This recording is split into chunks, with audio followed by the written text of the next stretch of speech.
aku penat lah. Kaki aku dah lah lengur dengan panas terik lagi macam ni. Kau ingat kau seorang je ke? Aku pun panas tau. Tengok muka aku, hitam. Kita nak buat apa ni, Duka? Manalah aku tahu. Penat ke? Nak beli kereta? Jom ikut kami.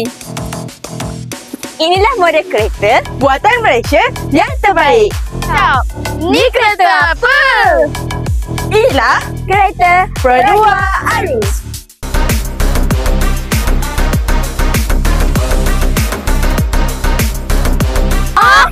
Ya ke? Kereta ni ada banyak kelebihan tau. Kereta ini menggunakan enjin 1.5 liter VVTi dengan sistem Eco Idle. Selain itu, kereta ini juga mempunyai kadar penggunaan bahan api sekitar 15.6 km per liter antara terbaik dalam kelasnya.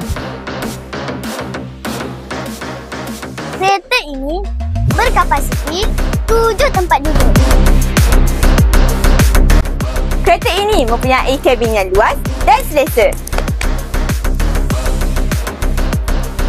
Kereta ini juga dilengkapi roof rail, lampu LED depan dan belakang dan rim alloy 17 inci. Saya nak belilah kereta ni.